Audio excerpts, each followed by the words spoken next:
games at Baton Rouge?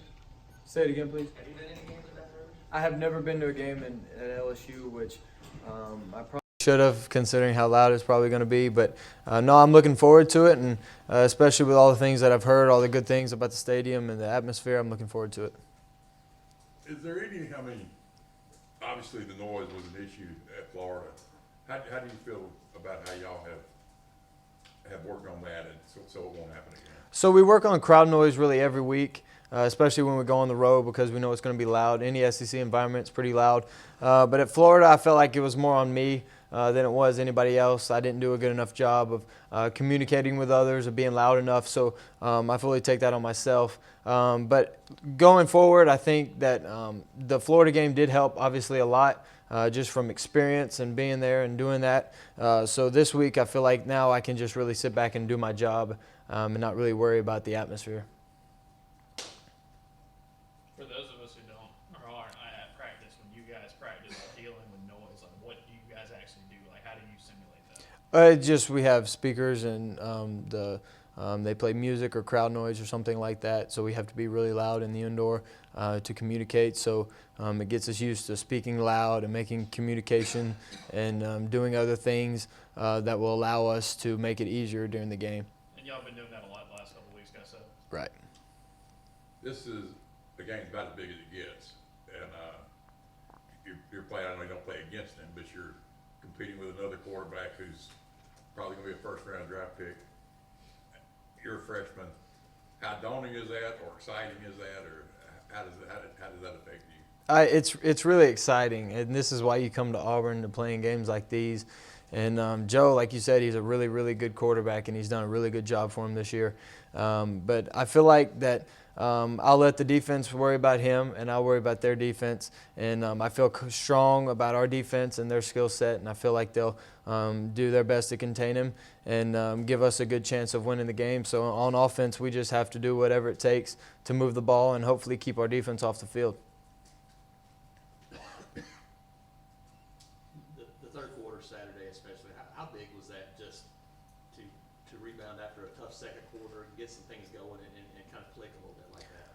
Right. So obviously we started fast, and then that second quarter we missed some third downs and had some long field position to work with. So in the second half we came out there and we just took a shot, and then after we took one, we came back and took another. And so back-to-back drives, I think throwing the ball deep really helped us. It backed them up a little bit, and so therefore in the rest of the game we could run the ball. You guys have had a few second quarter rolls this season. Just what do you kind of attribute that to, and what can you do to correct that?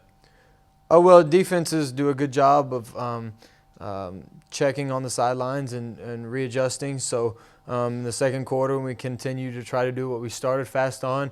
It obviously, once the defense starts doing some different things, they start to stop us. And so that's why in the second half, when we make adjustments, we do a better job of moving the ball there in the second half than what it looked like in the second quarter. But really, it all depends on who we play and what kind of game you're in and what's working for you, and if the defense does anything to stop it, like I said. Your dad had an interesting experience with a whistle in Baton Rouge. Have y'all ever talked about that? Yeah, we talked about that a lot, the Phantom Whistle game and how he got thrown on his head and stuff like that. But obviously, he's done everything he can to tell me how loud it's going to be, but until you're there in person, nobody can really fathom how loud it is. And I got my first experience at Florida. Bo, I'm not the first person to bring this to attention, but Auburn has not beaten LSU on the road since you've been alive. Does that add another layer?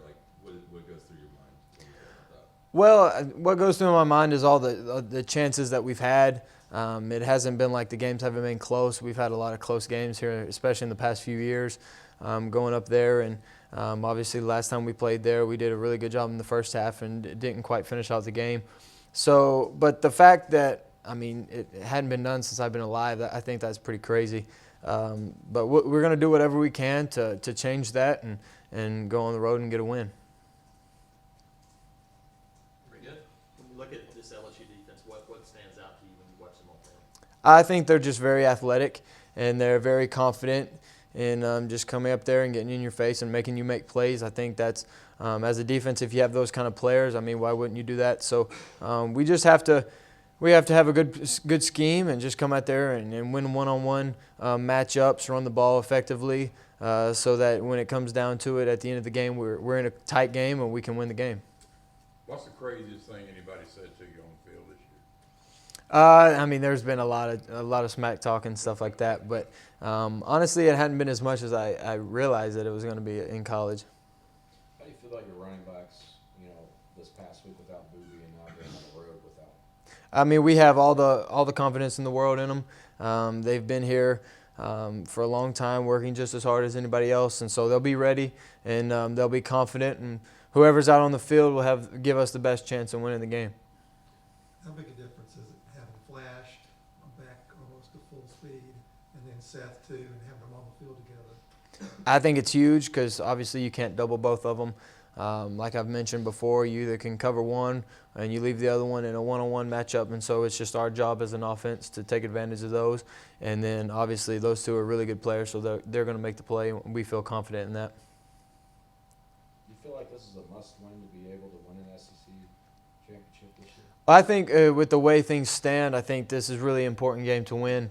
And we're definitely not going in there thinking about losing the game. So we're going to do whatever we can to win the game and bring it home. So it gives us the best chance to make it further in the season and eventually make it to the championship.